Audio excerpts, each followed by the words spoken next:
Evet kızlar, kanalıma hoş geldiniz. Bugün sizlerle bu güzel tokanın tarifini paylaşacağım. Bu modeli hem ayçiçek olarak da kullanabilirsiniz ya da renklerini değiştirip papatya ya da işte değişik çiçeklerin renklerinde de yapabilirsiniz. Ben bunu şimdi şuralarına inciler koyarak deneyeceğim, şu kısımlarına. Bir de öyle deneyelim. Sarı ve pembe renk uygulayacağım. Videom genel olarak herkese yönelik paylaşılacak. Bazı modellerimde, özel modellerimde zaten üyelere özel paylaşımlar yapıyorum. Bunu genel olarak paylaşacağım. Aynı zamanda üyelikle ilgili bilgi de vermek istiyorum. Üyelik her ay yenileniyor arkadaşlar. 40 TL veriyorsunuz. Her ay işte ay sonunda ya da ne zaman üye olduysanız 30 gün sonrasında tekrardan yenileniyor. Ve sayfamdaki tüm modellere, videolara ulaşabiliyorsunuz. Onun haricinde istediğiniz zaman iptal edebiliyorsunuz. Troy kart geçerli değil diyebiliyorum. Onun haricinde herhangi bir sıkıntı yaşayan olmadı şimdiye kadar. Hemen başlayalım. 1.40 milimlik bir tığ kullanacağım. Şöyle parmağımı bir kez doluyorum ve sık iğneler yapacağım. İlk önce sabitleme zincirimi yaptım ve buralara sık iğne dolduracağım. Toplamda 5 tane. 1 2 3 4 5 taneydi zaten. 1 2 3 4 5. Sihirli halkamızı şöyle çekerek kapatalım. Ben buradan direkt kaydırmadan üst kısma geçiyorum. Hemen 5 tane sık iğnemizin hepsine çift batacağız ve 10 tane sık iğne elde edeceğiz. Aynı yuvaya 2 tane battım.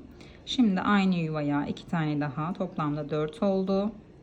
Sıradakine 2 tane daha, 6 oldu. Sıradakine 2 tane daha, 7 8 oldu. 9 ve 10 da aynı yuvaya ve hemen şuraya kaydırmamı yapacağım. Bir tık yavaş anlatıyorum. Bütün yaprakları yaparken de bir tane zincir çekin. Bütün yaprakları yaparken de göstereceğim. Sadece motif kısmını göstereceğim. Diğerlerinin çıt çıt kısmının zaten tarifleri de mevcut.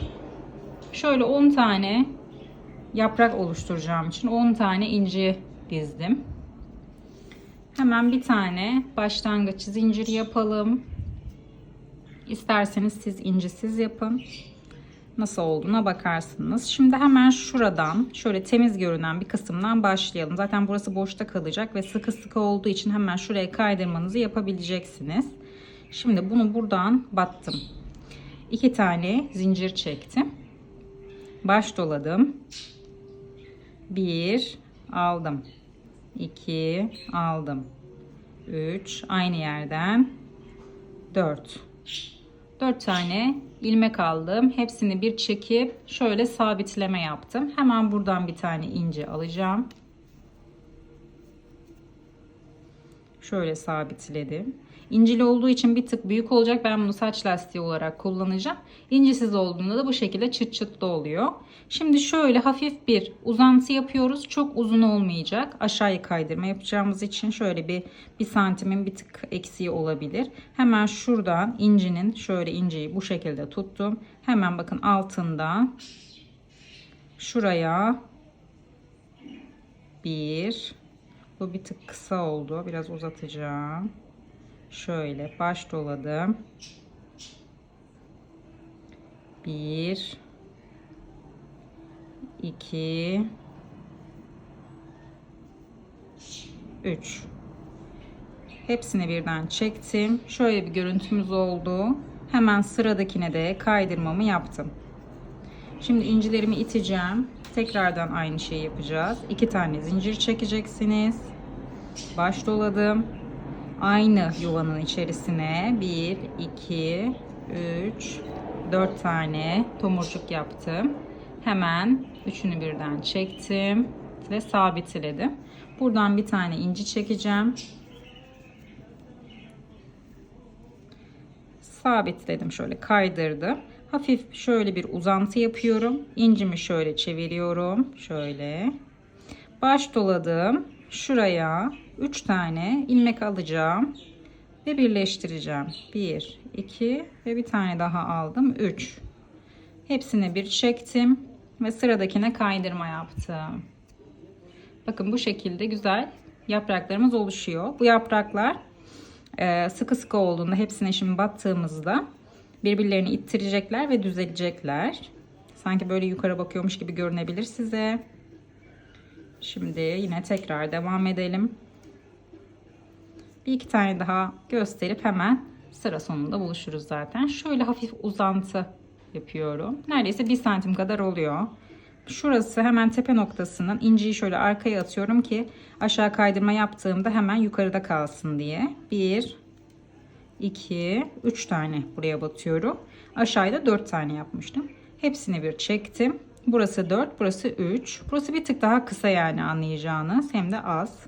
Şuraya sıradakine kaydırma yapıyorum. Arada ilmekler kaybolmasın. 1, 2 tane zincir çektim.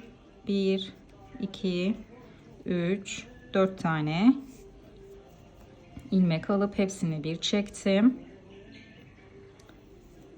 Ve bir tane incimi buraya sabitledim. Şöyle biraz yükselti yaptım ve baş dolayıp incimi arkaya aldım. Buradan da 3 tane ilmek alacağım. Bunu incisiz de yapabilirsiniz. Ayçiçek olarak kullanabilirsiniz ya da renklerini değiştirip değişik papatyalar olarak kullanabilirsiniz. Herkese açık videolarım hala var. Yani eski videolarımdan çoğu hala herkese açık olarak paylaşılıyor.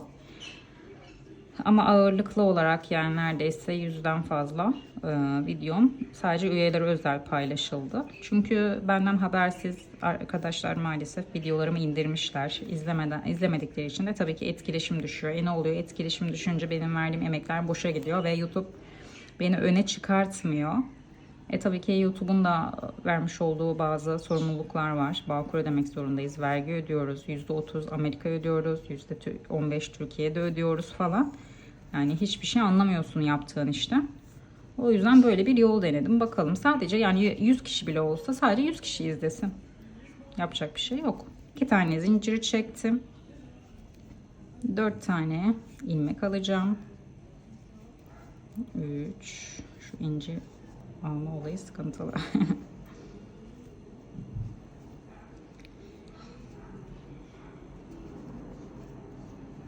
3 tane de buradan. Hemen şuraya kaydırmamı yapıyorum.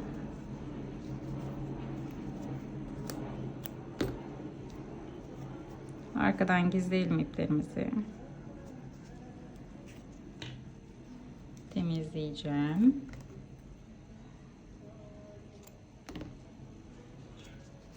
Evet kızlar, görüntümüz bu. Gayet güzel.